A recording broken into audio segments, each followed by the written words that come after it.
오늘 말씀의 제목은 삶의 품격은 관계의 품격이다 라고 하는 제목으로 말씀을 같이 나누겠습니다.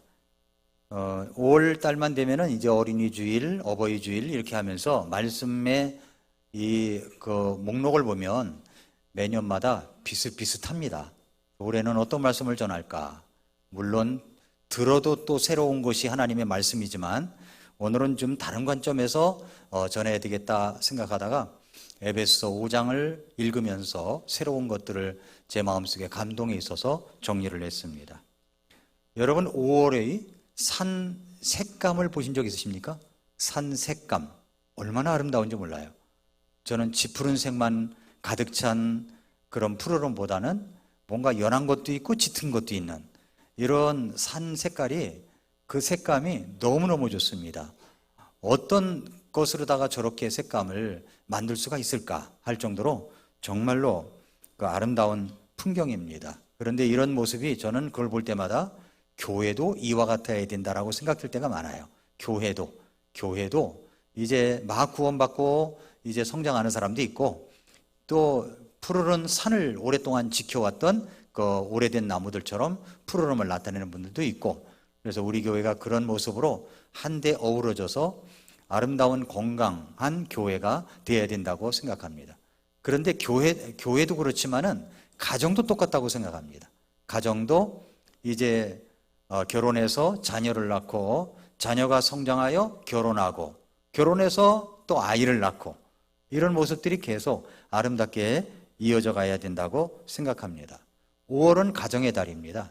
가정의 달. 그래서 주 안에서 우리 아이들을 소중히 여기고, 부모님을 소중히 여기고, 그리고 선생님을 소중히 여기고, 가정을 소중히 여기고, 청소년들을 소중히 여겨야 되는 그런 달입니다. 그런데 시대가 갈수록, 시간이 갈수록 깨어진 가정, 그러니까 고통받는 사람들이 참 많습니다. 우리 주변에 우리가 그것을 드러내놓지 않아서 그렇지 관계의 뒤틀림 속에서 고통을 안고 살아가는 사람들이 있다는 겁니다. 부부간에도 마찬가지예요.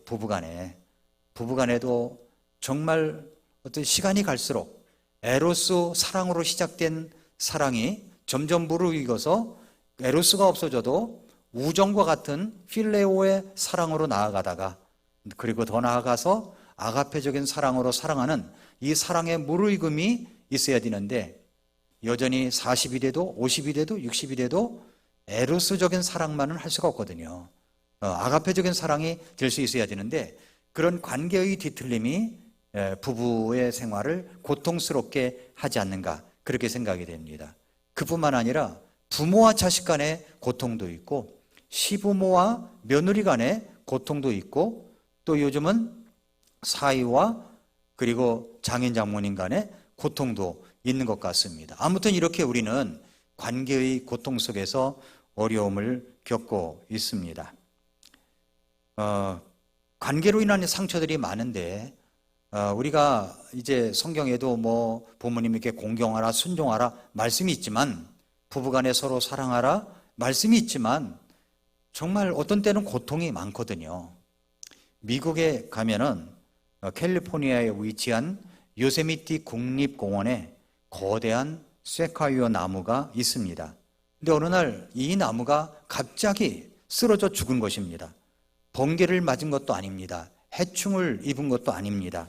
이 나무는 1606년부터 자라온 나무인데 높이가 73m나 되는 아주 거대한 나무입니다. 이렇게 손으로 서로 손을 맞잡고 해도 여러 명이 손을 맞잡아야 될 정도로 그런 나무였습니다. 그런데 이 나무가 갑자기 쓰러져 죽었던 겁니다. 결론부터 이야기한다면 왜 죽었느냐 했더니 관계 때문에 죽었다는 거예요. 관계. 이게 무슨 말일까요? 세콰이어 나무는 무리를 지어 살아갑니다. 무리. 그런데 미국 캘리포니아 에드워드 국립공원에도 이 거대한 세콰이어 나무로 가득한 유명한 숲이 있습니다. 그런데 이 세콰이어 나무는 보통 높이가 50m쯤 되고 4-5명이 손을 이렇게 잡아야 또 잡힐 수 있는 그러한 지름을 갖고 있고, 원지름을 갖고 있고 그렇습니다. 지름이 10m 이상 되는 나무도 있습니다. 높이가 90m인 나무도 있는데 제너럴 셔먼 트리는 이 세상에서 가장 큰 나무 중에 하나인데 그 무게만도 2,500톤이라고 합니다. 근데 놀라운 것은 이 거대한 나무들의 뿌리가 깊게 내려가 있지 않다는 거예요. 깊게 안 내려가 있고 비와 눈이 많이 내리는 지역이라 뿌리를 깊이 내리지 않아도 성장할 수가 있기 때문이라고 얘기합니다. 고지대에 있는 이 세콰이어 공원에는 항상 강풍이 몰아칩니다. 비바람이 몰아칩니다.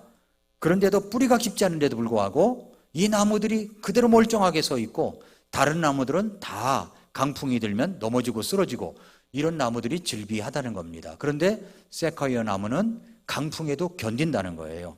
식물학자들이 왜 그런가 해서 이 나무를 조사했습니다. 그랬더니 이 세콰이어 나무의 밑뿌리는 깊이 밑으로 내려가 있지 않지만 옆으로 뻗어가지고 다른 세콰이어 나무들 뿌리하고 엉켜 있는 겁니다. 서로 이렇게 엉켜 있어가지고 딱 같이 묶여 있는 거예요.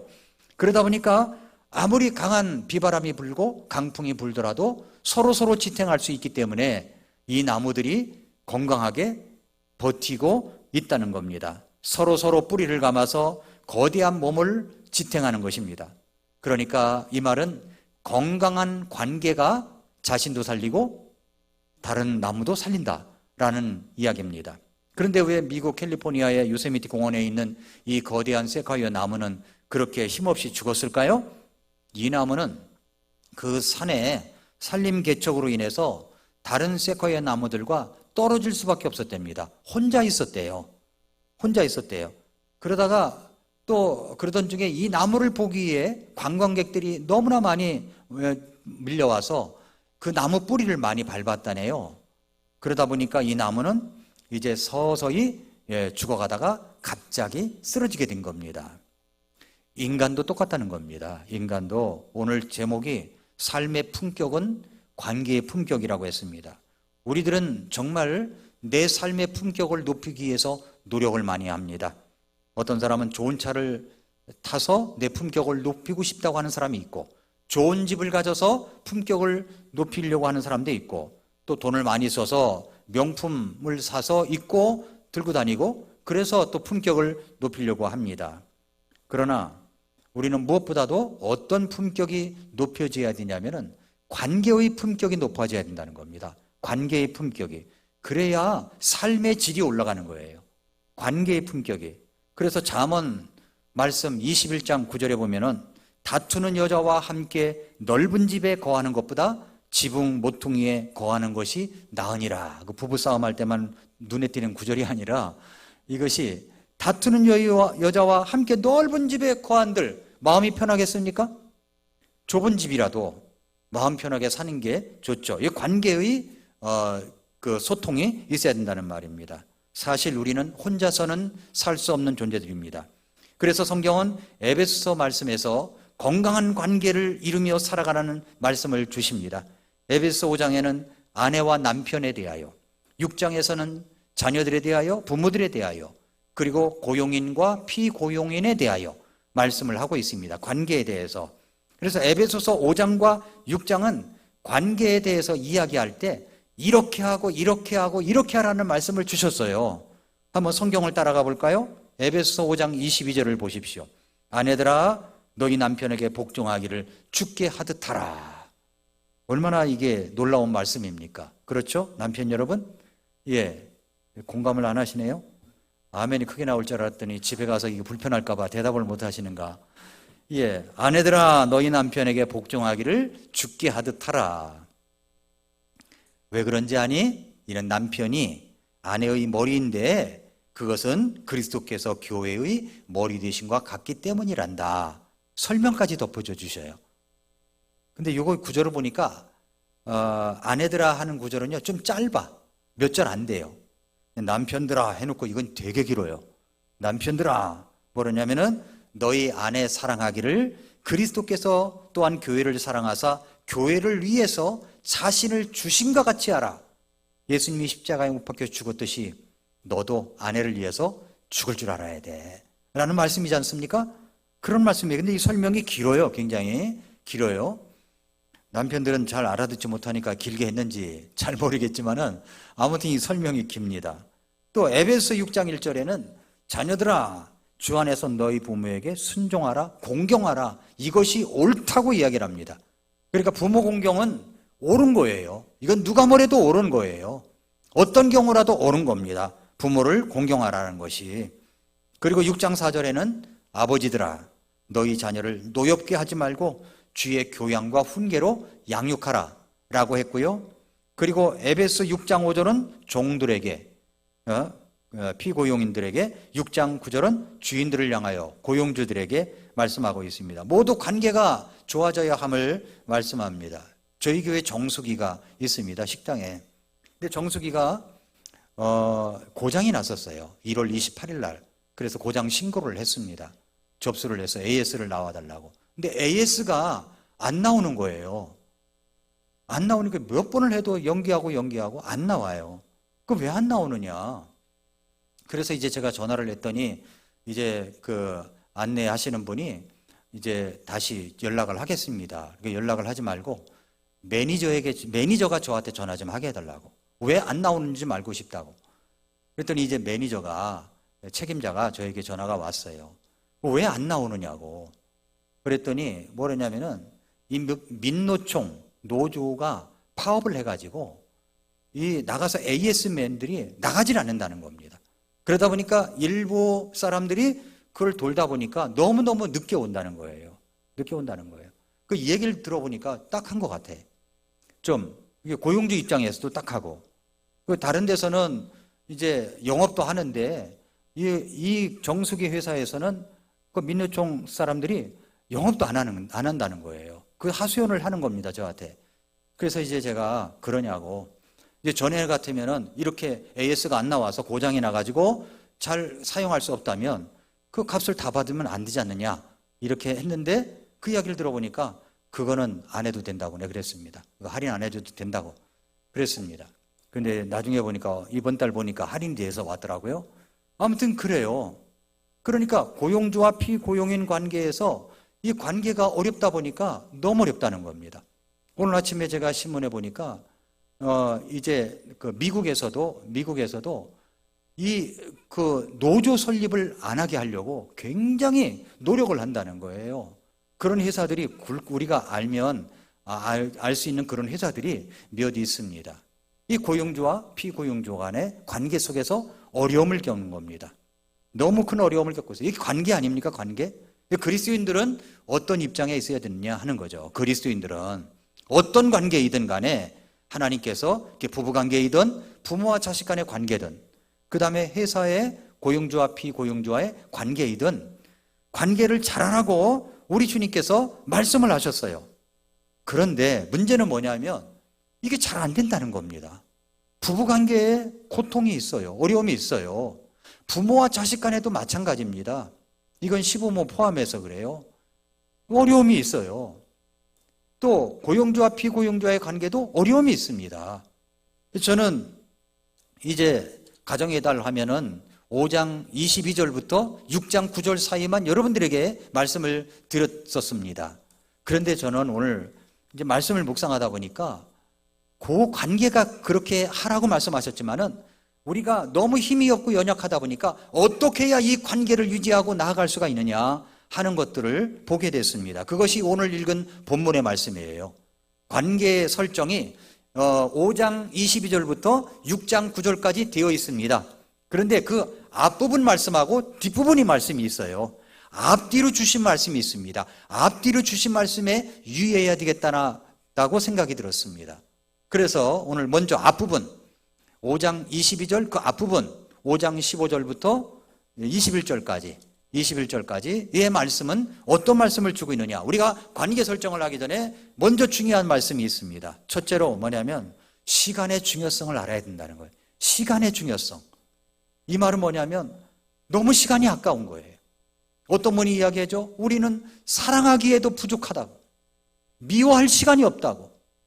이런 것들이 어떤 사람들이 많이 깨닫냐면요.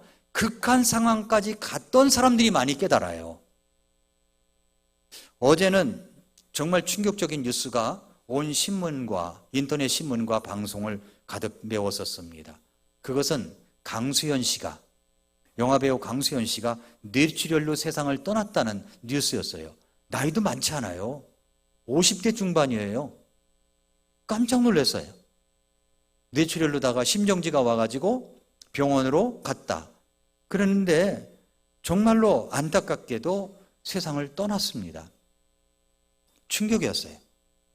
뇌출혈이 도대체 뭐길래 그것이 세상을 떠나게 만드느냐는 거예요. 뇌출혈이 뭐냐? 임권택 감독이 우리 장례 치러줄 사람이 먼저 가다니 하면서 굉장히 안타까워했대요. 그러니까 우리는 오는 데는 순서가 있게 왔지만 갈 때는 순서가 없어요. 뇌출혈이 뭐냐면 뇌경색과 좀 다르죠. 뇌출혈은 뇌혈관이 파열되어 가지고 뇌 안에 출혈이 발생되는 그런 질환입니다. 그런데 일종의 뇌졸중이라고 이야기해요. 뇌졸중. 뇌졸중은 전조 현상이 없대요. 전조 현상이 없습니다. 갑작스럽게 발생한다는 거예요. 갑작스럽게 쓰러지는 겁니다. 조금이라도 지체하면 뇌 손상을 일으킵니다. 뇌졸중은 뇌 속 혈관의 혈전이 문제예요. 혈전. 피가 문제예요. 피가. 탁한 피가 계속 돌아다니면 이게 어느 날 혈관을 딱 막아버리면 그것이 이제 영향을 줘가지고 갑자기 쓰러질 수가 있다는 겁니다. 혈전이 생기지 않게 늘 그 혈류가 깨끗하게 될 수 있도록 해야 된다는 거죠. 그렇기 때문에 우리는 영양소가 잘 공급되어야 된다는 거예요. 영양소가. 피가 깨끗해야 된다는 겁니다. 모든 질병의 원인은 죽은 의사는 거짓말을 하지 않는다라고 하는 웰릭 박사의 책을 보면은 모든 질병의 원인은 영양소 부족이라는 겁니다. 영양소 부족이에요. 그렇기 때문에 어쨌든 그렇게 해서 응급실로 가고 이제 중환자실로 들어갑니다. 중환자실로 들어가면 나오는 방법은 두 가지밖에 없대요. 하나는 일반 병실로 가든지 아니면은 장례식장으로 가든지 둘 중에 하나라는 겁니다. 대수술을 받아본 사람이나 중환자실에 들어갔다가 나와본 사람은 인생이라는 것이 더덥구나. 그저 가족들 사랑하고 지내는 것밖에 없구나. 이걸 깨닫게 된다는 겁니다. 저도 오래전에 한참 됐네요. 벌써 수술을 마치고 나서 첫 성이 뭐냐면 내가 아내를 사랑하고 자식도 사랑하고 성도들 사랑해야 되겠구나. 이것밖에 없더라고요. 극한 상황에 가다 보면 그런 것을 이제 깨닫게 됩니다. 제 친구 목사님 한 분이 지지난 주간에 그 대장 내시경을 냈어요. 대장 내시경을 해가지고 대장 내시경을 했는데 그 다음날 배가 아팠다는 거예요. 배가 몹시 아팠어요. 그래서 다시 이제 대학병원에서 내시경을 했어요. 대학병원에 갔는데 약을 타려고 갔는데 너무 배가 아프니까 이야기를 하니까 그럼 찍어보자 해서 사진 찍어봤는데 천공이 온 거예요. 천공이 온 거예요. 그래서 이것이 위험하기 때문에 복막염까지 와가지고 위험하기 때문에 중환자실로 들어가야 된다는 겁니다. 중환자실로. 너무 위험해서. 그래서 문자가 왔어요. 목사님 사실 이렇게 해서 제가 중환자실로 금방 들어가야 됩니다. 기도해 주세요. 그래서 얼른 전화를 했어요. 그랬더니 이것은 대학병원에서 내시경을 했는데 그 밑에 사람들이 한 것 같다라는 거예요. 아니 일반 병원에서 내시경을 해도 그런 일이 없는데 천공이 그 서약서에 그 사인하는 곳에 그게 또 깨알같이 써 있대네요. 천공이 올 수도 있다고. 근데 천공이 와가지고 이제 중환자실에 가서 중환자실에서도 집중관리실이 있는데 집중관리실에 넣어버린 거예요. 그래서 중환자실에서 90시간을 있었습니다. 6일 동안이었어요. 6일 동안. 먹지도 못하고. 그리고서 이제 너무 참 마음이 안 좋더라고요. 너무 마음이 안 좋아요. 그래서 이 목사님이 이제 내가 여기서 세상 떠나는 것이 아닌가라고까지 생각이 들었답니다. 그리고 저한테 문자가 왔는데 나중에 문자가 왔는데 내가 거기서 정말 죽음도 생각했었다고. 그런데 내가 죽음이 없어지면 우리 아들들 좀 부탁한다고 라고 생각하지도 있었다는 거예요. 일종의 그 안에서 그렇게 썼다는 것은 유서 아닙니까? 물론 중환자실에 핸드폰을 가지고 들어갈 수 없지만 그 생각을 했다는 거예요. 그리고 나서 하는 말이 90시간의 중환자실 체험기가 있다는 겁니다. 그 안에서 벌어진 일이 뭐냐면 중환자실에 있으면 옆에 사람이 들어왔다 나가는 것도 보고요. 또 어떤 할머니가 들어왔대요. 할머니가. 그러니까 막 이제 주사 바늘을 막 끼니까 묶어놓은 거예요. 그러니까 묶어놓으니까 얼마나 답답했겠습니까? 그러니까 옆에 있는 이제 우리 친구 목사님에게 뭐라 그랬냐면은 나 이거 풀어주면 5만 원 줄게. 그 다음 날은 7만 원 줄게. 좀 올라가더래요. 그럴 수 있나요? 그럴 수가 없죠. 백신 맞고서 이 문제가 있어가지고 들어온 사람은 그날 밤에 죽어서 나가더라는 겁니다. 그러니까 어려움이 있는 거예요. 그래서 이제 결국 이제 병실도 없어가지고 다시 나와서 이제 겨우겨우 병실을 얻어서 올라갔습니다. 그러면서 저와 통화하면서 이런 말을 했습니다. 거기서 딱 드는 생각은 한 가지밖에 없다라는 거예요. 아내를 사랑하고 자식들 사랑하고 성도들 사랑하며 살아가야 되겠구나. 이거밖에 없다라는 겁니다. 이 세상 인생은 덧없다. 사랑하고 살아야지. 이것밖에 생각이 안 된다는 겁니다. 여러분 오늘 말씀에 뭐라고 그랬어요? 그런즉 너희는 주의하여 조심스럽게 걷되, 조심스럽게 걸어야 됩니다. 관계를 맺기 전에 우리가 조심스러워야 돼요. 조심스럽게 걷되 어리석은 자들처럼 하지 말고 지혜로운 자들처럼 하여 시간을 되찾으라 그랬어요. 이게 영어 성경에 보면요, redeem, 그러니까 구속하라고 되어 있어요. 대가를 치르고 사라는 겁니다. 되찾으라. 날들이 악하니라. 세월이 유수같이 빠릅니다. 빠른 이 인생 속에서 우리는 어떻게 살아가야 됩니까? 사랑하며 살아가야 됩니다. 부모님, 어떤 분이 저에게 또 항상 이 카톡으로다가 영상을 보내주는 분이 계세요. 영상을 보내주시는 분이. 안 보내주셔도 되는데 연세가 지긋하셔서 보내주시는데 거기 보니까 어머니 유행가 있죠? 유행가 뽕짝 그거 그래가지고 저한테 보내주는데 다 들어봤어요. 가사가 마음에 콱 닿더라고요. 막 옛날 유행가는 좀 가사가 마음에 많이 닿아요. 요즘은 무슨 뭐 좀 그렇지만 가사가 닿아요. 찡하더라고요. 여러분, 우리가 이 땅을 살아가면서 어떻게 살아가야 됩니까? 사랑하며 살아가야 돼. 사랑하며. 그러니까 출근할 때, 멀리 여행 갈 때 그 헤어짐을 잘해야 됩니다. 부부싸움 했더라도 헤어짐을 잘해야 돼요. 잠시 출근할 때, 여행 갈 때 정말 좋은 말, 사랑한다, 고맙다, 이런 말. 이거 참 중요한 말이에요. 왜냐하면 우리는 언제, 어느 날, 어떻게 될지 몰라요. 떠나고 나면 후회를 하는 겁니다. 그것을 우리가 중환자실에 들어가 봐야 아는 겁니까? 대수술을 받아봐야 아는 겁니까? 오늘 성경은 니들 그 대수술을 받아봐야 이거 알아? 라고 해요? 아니잖아요. 뭐라고 말씀하고 있습니까? 주의하여 조심스럽게 걷되 어리석은 자들처럼 하지 말고 지혜로운 자들처럼 하여 시간을 되찾으라. 시간의 소중함을 알라고 이야기를 하고 있는 겁니다. 이것을 먼저 우리 관계에 앞서 힘이 없으면 바로 인생이 덧없구나, 사랑할 수밖에 없구나, 우리는 사랑하며 살아야 되겠구나, 이걸 깨달으라는 말씀을 우리에게 주시고 있습니다. 두 번째는 뭐냐면 주님의 뜻이 무엇인지 이해하라는 겁니다. 5장 17절에 보니까 그러므로 너희는 지혜 없는 자가 되지 말고 오히려 주의 뜻이 무엇인지 이해하라. 주님의 뜻이 무엇인지 이해하래요. 여러분, 우리가 관계의 뒤틀림이나 관계의 고통 속에 있을 때 하나님 주님의 뜻이 어디 있습니까? 라고 한번 여러분 여쭤봤나요? 하나님께 엎드려 기도해 봤나요? 주님의 뜻이 무엇입니까? 관계의 고통 속에서도 찾아야 될 것이 뭐냐면 주님의 뜻입니다. 주님의 뜻.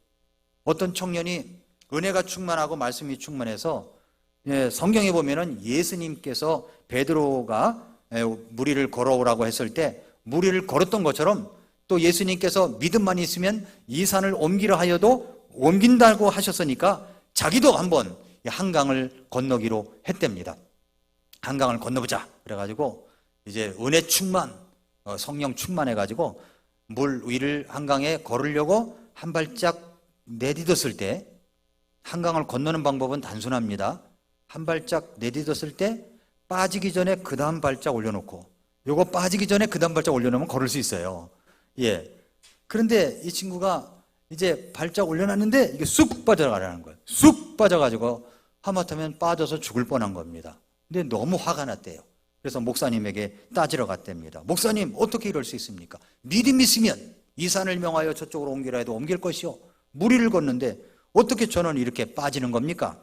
라고 했더니 목사님이 이 청년에게 물어봤습니다.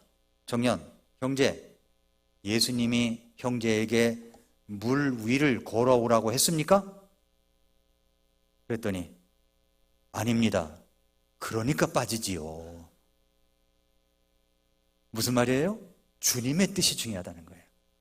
주님께서, 그러니까 관계의 고통이나 뒤틀림 속에서 주님의 뜻이 무엇인지 이해하라는 겁니다. 이해하라는 거. 주님의 뜻이 무엇입니까? 세 번째는 뭐냐면 성령 충만하면 할 수가 있습니다. 성령 충만하면. 그래서 18절에 그랬잖아요. 술 취하지 말라. 그것에는 과도함이 있나니 오히려 성령으로 충만할지니라. 술 취하지 말라 그랬어요. 오히려 술 취하지 말고 성령으로 취하라는 말이에요. 성령으로 충만하라는 말입니다. 오늘 아침에 그 강수현 씨 돌아가심으로 인해서 나온 기사에 보니까 우리가 뇌졸중을 예방할 수 있는 길이 건강하게 살아야 되는데 절주하고 그 다음에 금연하라 하는 게 나와요. 절주하고 금연하라. 그러니까 술을 드시지 말라는 거예요. 술을 어떻게 쓴지 어떤 술을 먹을 수 있는 근거 구조를 성경에서 찾으려고 애를 쓰다가 5장 18절을 만나면 얼마나 기뻐하는지 몰라요. 술 취하지 말라고 그랬지. 믿지 않는 사람들이 이 얘기 다 해요. 술 취하지 말라고 그랬지. 어디 먹지 말라고 하더냐. 어떤 사람은 한 잔만 들어가도 취해요. 어떤 사람은 한 병이 들어가야 취하는 사람이 있어요. 취하는 기준이 뭡니까? 들어가는 순간인 거예요. 술 취하지 말라. 술 취하지 말라. 그러니까 조심해야 된다는 거죠. 조심해야 되는 거. 우리는 술 취하지 말라 그랬어요. 성경에 술을 보지도 말라고 잠언 말씀에 되어 있으니까 오히려 뭐라 그랬어요? 오히려 성령으로 충만할지니라. 성령 충만은 말씀 충만입니다. 말씀으로 가득한 정말 뜨거운 열정을 가진 엠마오로 가는 두 제자가 예수님께서 말씀을 풀어주실 때 우리 속에 뜨겁지 아니하다냐 하는 그 뜨거움, 이런 게 있어야 된다는 거죠. 이런 것이 있으면 관계의 고통에서 해결해 줄 수가 있습니다. 그러면 우리가 부부간의 관계도, 그리고 부모와 자식 간의 관계도, 고용주와 피고용주와의 관계도 원만하게 될 수가 있는 거예요. 하나님께서 말씀하신 대로 살아갈 수가 있는 겁니다. 성령으로 충만해야 되는 겁니다. 자, 이렇게 이제 그렇게 해서 어떤 말씀이 있습니까? 5장 22절부터 보면은 아내들아 너희 남편에게 복종하기를 주께 하듯 하라 그랬어요. 25절에는 남편들아 라고 하면서 긴 설명을 해주셨습니다. 6장 1절에는 자녀들아 주 안에서 너희 부모에게 순종하라. 이것이 옳으니라. 네 아버지와 어머니를 공경하라. 그것은 약속 있는 첫째 명령이니 이것은 네 일이 잘 되고 네가 땅에서 장수하게 하려 함이라. 아버지들아, 종들아, 그리고 상전들아, 주인들아 라고 이야기를 했습니다. 이렇게 관계를 이야기합니다. 그런데 우리가 이런 관계를 해가면서 또 주의해야 될 것이 있습니다. 그것이 바로 이제 6장 10절 이하에 있는 나오는 말씀이에요. 관계 설명의 뒤에 있는 구절에서 우리가 관계 속에서 정말로 우리가 경계를 가져야 될 것이 무엇이냐. 첫째로 뭐냐면 관계의 품질을 망가지게 하는 마귀를 대적해야 됩니다. 마귀는요, 관계를 완전히 망가지게 만드는 원수입니다. 원수. 마귀를 대적해야 돼요. 마귀가 하는 일이 뭐냐면 속이는 자예요. 속이는 자. 그래서 관계가 이렇게 안 좋으면요, 상대방이 나를 좋아하지 않고 상대방이 나를 미워하고 없던 말도 지어내고 말을 갖다가 들으면은 그걸 곡해해가지고 더 나쁜 말로 만들어내고 이런 작업을 합니다. 마귀는요, 속이는 자예요. 마귀는 속여가지고 우리를 망가지게 만듭니다. 마귀는 우리의 관계를 떨어뜨려 결국 혼자 서 있던 세콰이어 나무가 힘없이 쓰러지듯이 그렇게 쓰러지게 만드는 장본인이 바로 마귀입니다. 그러니까 마귀를 어떻게 했냐면 대적해야 되는 거예요. 대적해야 됩니다. 마귀는 원수라고 그랬어요. 원수라고 그랬어요. 무서운 원수입니다. 그래서 우리는 조심해야 됩니다. 대적해야 됩니다. 여러분, 우리나라의 주적은 북한 공산당이에요. 북한 공산당은 수시로 미사일을 쏘아대고 있습니다. 지금 이 순간에도 미사일을 쏘아대려고 준비하고 있고 그렇게 수없이 미사일을 쏘아대고 있어요. 왜요? 그게 우리나라를 겨냥하고 있는 겁니다. 우리나라뿐만 아니라 미국까지도 겨냥하려고 그러잖아요. 그게 공산당의 수법이에요. 공산당의 또 하나인 러시아도, 푸틴도 마찬가지입니다. 마치 사람들을 살생하는 것을 말이죠, 그건 장난감처럼 여겨요. 뭐 너희들이 협상 안 되면은 핵무기 쓰겠다라고 공갈까지 하고 있지 않습니까? 이게 공산당의 뿌리예요. 공산당은 주적입니다. 그러니까 우리는 공산당과 하나 될 수가 없는 거예요. 그런데 그 손잡을 수 있어요? 손잡을 수 없죠. 공산당은 아주 마귀가 공산당의 손을 잡고 움직이는 그런 세력입니다. 보이지 않는 세력이에요. 관계의 품격을 망가지게 하는 것이 마귀입니다. 마귀가 있다는 걸 생각해야 돼요. 마귀가. 또한 그래서 우리는 뭘 해야 되느냐? 하나님의 전신갑주를 입어야 된다는 겁니다. 13절 보세요. 그러므로 너희가 악한 날에 버티어내야 돼요. 버티어내고 모든 일을 행한 뒤에 설 수 있도록 하나님의 전신갑주를 취하라 그랬습니다. 하나님의 전신갑주를 취하라. 전신갑주를 취하라, 입으라고 말씀을 하고 있습니다. 11절에 그랬죠. 마귀의 관계들을 대적하여 설 수 있도록 하나님의 전신갑주를 취하라, 입으라 라고 했습니다. 에베소서는 세 가지의 중요한 진리를 말하고 있습니다. 이 말씀은 이제 뭐라고 얘기하냐면은 예수 그리스도와 함께하는 자리에 앉아 있고 좌 그리고 예수님과 함께 걷고 행, 예수님과 함께 선다 참. 그래서 좌행참, 워치만이라고 하는 분이 그렇게 좌행참 이 단어를 붙였습니다. 예수님과 함께 우리는 앉아 있습니다. 그리스도 안에서 하늘에 위치해 있는 거예요. 예수님과 함께 걷습니다. 예수님과 함께 섭니다. 그래서 성경에 보면은 11절에 마귀의 관계들을 대적하여, 마귀의 우리의 관계 서로 끈끈한 관계를 간계로 완전히 무너뜨리고 주저앉게 만들려고 하는 것들을 대적하여 설 수 있도록, 이 설참이에요. 설 수 있도록 그렇게 서기 위해서 뭘 입어야 돼요? 하나님의 전신갑주를 입으라고 하는 겁니다. 하나님의 전신갑주가 뭡니까? 14절부터 보니까 서서 진리로 너희 허리를 동여매고 허리띠를 매고 의의 흉갑을 입으며 화평의 복음을 예비한 것으로 너희 반에 신을 신고 모든 것 위에 믿음의 방패를 취해 그것으로 너희가 능히 그 사악한 자의 모든 불화살을 끄며 구원의 투구까지 썼습니다. 여기까지는 이제 방어용 무기예요. 공격용 무기가 있습니다. 성령의 검, 곧 하나님의 말씀을 취하라. 하나님의 말씀을 취하라는 거예요. 하나님의 말씀을 가지고 있어야 된다는 겁니다. 그 성경을 날마다 한 장씩 읽어야 되는 거예요. 석 장씩 읽어야 되는 거예요.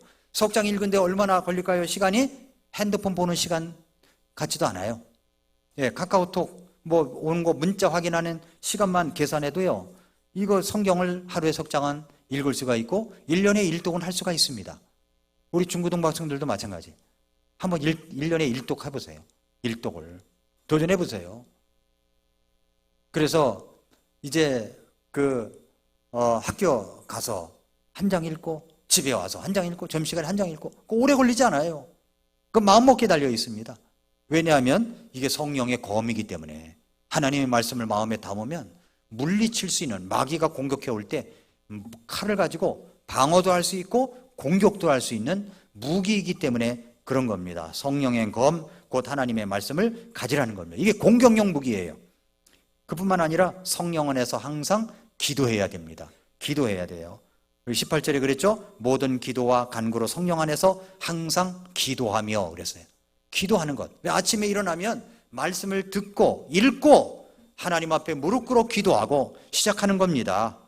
그리고 뭐라고 그랬습니까? 깨어 있으라고 그랬어요. 모든 인내와 간구로 그 일에 깨어 있고 라고 얘기를 합니다. 깨어 있어야 되는 겁니다. 이렇게 관계를 가지면서도 오는 여러 가지 어려움들을 이 마귀의 관계로 인해서 또 우리가 넘어질 수가 있기 때문에 여기에 말씀 속에서 우리가 해야 될 것은 마귀를 대적해야 되고 하나님의 전신갑주를 입어야 하고 그리고 성령의 검 사용법을 잘 익히고 항상 기도하고 깨어 있어야 된다라는 말씀을 주시고 있습니다. 그래서 우리는 거점을 확보해야 돼요. 싸울 수 있는 거점. 이 거점은 가정과 교회입니다. 가정과 교회 안에서 이 교회 안에서 우리가 서로 간의 관계를 끈끈이 맺습니다. 그 관계의 끈이 뭐냐면 가족 간의 관계도 마찬가지예요. 부모와 자식 간의 관계, 부부 관계 모두 다 관계의 끈으로다가 세카이어가 서로 뿌리가 깊지는 않지만 서로 이렇게 엉켜 있듯이 서로 이렇게 끈끈하게 묶여 있어야 되는 겁니다. 교회도 마찬가지예요. 성도들끼리 서로다가 떨어져 있는 게 아닙니다. 떨어져 있는 게 아니라 너무 혼자 스스로 분리돼 가지고 말이죠. 혼자 외톨박이로 있지 마세요. 여러분, 내 마음이 정말 혼자인 것 같으다, 뭔가 모두가 알아주지 않는 것 같으다 그러면은 헌신을 해보세요. 어떤 헌신입니까? 안내위원으로 헌신하는 거예요. 안내위원. 제가 어떤 책을 읽었는데 미국의 어느 교회는 굉장히 큰 교회예요. 그런데 이 형제 하나가 구원받고 나서 모든 오는 사람마다 그분하고 하이파이브를 하고서 들어가야 돼. 입구에서, 현관 입구에서 전부 다 손 마주치고 막 아멘 할렐루야 반갑습니다 그 인사만 한다는 거예요. 매주마다. 여러분, 새로운 사람들이 교회에 올 때 제일 먼저 만나는 사람은 안내위원이에요. 안내위원이 친절하면은 교회가 친절하구나 느끼는 겁니다. 담임 목사는 나중에 만나. 안내위원이라도 헌신해 보세요. 그러면 외로움이 다 해소가 될 겁니다. 아니면은 성령 충만한 모습으로 살아가려면 오늘 성령 충만하면 시와 참여와 또 우리가 영적인 노래로 주님을 찬양한다고 그랬잖아요. 찬양대에 헌신해 보세요. 오늘 찬양 아주 너무 좋았습니다. 마음에 너무 좋았어요. 아니 그렇게 인원이 많지 않은데 어떻게 이렇게 웅장한 소리가 날까? 마음이 참 울렁거렸어요. 그렇게 찬양대도 헌신을 하라는 겁니다. 딴 데 가서 노래하지 마시고 찬양대에서 찬양을 하는 이 노래를 우리 주님께서 받아주신다고 저는 믿습니다. 이렇게 헌신을 내보라는 거예요. 헌신을. 남을 위해서 교회에 와서 우리 성도님들의 어떤 유익을 위해서 내가 희생하고 섬겨보면은요 그 사랑을 알아요. 끈끈한 걸 알아요. 그랬을 때 기쁨이 있고 감사가 있게 되는 겁니다. 그래서 여러분, 우리가 정말 이렇게 서로 간에 끈끈한 관계가 되어 있어야 됩니다. 저는 마지막으로 이 말씀을 드리고 말씀을 마치려고 합니다. 우리가 관계의 고통에서 어려움을 겪고 있고 용서가 안 되고 막 그럴 때 꼭 이야기를 저는 꼭 하게 되는데, 그것은 뭐냐면 이 독일 이제 히틀러 치하에서 많은 유대인들을 아우슈비츠 수용소에 가뒀습니다.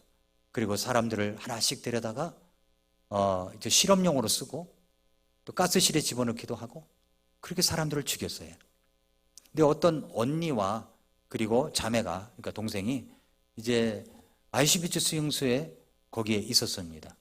그런데 자기 언니를 어떤 간수가 데려가더니 가스실에 집어넣어가지고 죽였다는 거예요. 너무너무 가슴이 아팠습니다. 너무너무 용서가 안 됐던 거예요. 그러다가 이제 전쟁이 끝났습니다. 이 동생도 이제 풀려났습니다. 자기가 하나님을 믿고 있는 사람이라 정말 이것을 주 안에서 용서해야 되겠다라는 생각이 들었어요. 그래서 독일의 곳곳에 교회당을 찾아가지고 자기 간증을 한 겁니다. 내가 아우슈비츠 수용소에 있었습니다. 네, 여러분들을 용서합니다. 독일 사람들을 용서합니다. 그러면서 이제 지내다가 어느 시골 교회에 가가지고 자기 간증을 하고 나가면서 이제 인사를 하고 나가는데 저 멀리서 보니까 자기 언니를 데려가 가스실로 집어넣었던 간수가 눈에 띄더라는 겁니다. 그 순간 이 동생은 몸이 얼어붙었습니다. 너무 몸이 떨려왔다는 거예요. 그리고 말하기를, 하나님, 나는 저 사람만큼은 용서할 수가 없어요. 저는 용서할 수가 없어요. 그런데 하나님께서 이렇게 말씀하신 것 같이 느껴졌습니다. 용서하거라. 하나님, 저는 절대 용서할 수 없어요. 우리 언니를 데려다가 가스실로 집어넣어서 고통 속에서 죽게 한 장본인입니다. 다른 사람은 용서할지 몰라도 저 사람은 내가 용서할 수가 없어요. 근데도 계속 음성에 이제 점점 더 인사를 하고 나가니까 그 사람이 있는 곳에 점점 갈 거 아닙니까? 용서할 수 없어요. 주님, 용서하라. 용서할 수 없어요. 용서하라. 근데 어느 순간 이런 생각이 들더랍니다. 주님, 용서하라는 말씀이 명령이십니까? 그런데 이렇게 말씀하시는 것 같이 들렸습니다. 그래, 명령이다. 그러면 주님, 제가 명령이니까 손은 내밀겠습니다만 그 다음은 모르겠습니다. 그래가지고 점점 와가지고 그 간수가 있는 그 남자 앞에 손을 내미는 순간 성령님께서 그 마음에 사랑을 부어주셔가지고 용서할 수 있는 마음을 부어주시더래요. 그래서 진짜 마음에 감동이 우러러 형제여, 내가 당신을 용서합니다. 용서합니다. 라고 말할 수 있었답니다. 이것이 바로 코리텐범 여사의 간증이에요. 싫어합니다. 사랑하는 성도 여러분, 우리가 부부간의 관계, 부모와 자식 간의 관계, 고용주와 피고용주와의 관계 속에서 어려움을 겪습니까? 우리 주님께서 뭐라고 말씀을 하셨어요? 5장 21절을 한번 보세요. 5장 21절. 에베소서 5장 21절 같이 읽겠습니다. 20절과 21절을 같이 읽겠습니다. 시작. 모든 일로 인해 우리 주 예수 그리스도의 이름으로 항상 하나님 곧 아버지께 감사를 드리고 하나님을 두려워하는 가운데 서로에게 복종하라. 복종하라 말씀하십니다. 복종하라. 명령입니다. 그러면 그 힘을 누가 주신다고요? 하나님이 주시는 겁니다. 하나님이 주셔요. 성령님께서 내 마음을, 우리는 할 수가 없어요. 우리는 어려워요. 우리는 너무 고통스러워요. 그러나 우리 주님께서 그 힘을 주십니다.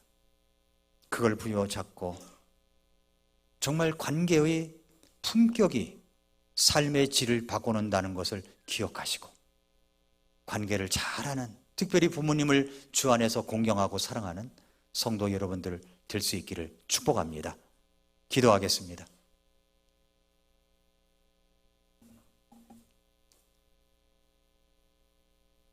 이 시간 조용히 머릿속에서 기도하겠습니다.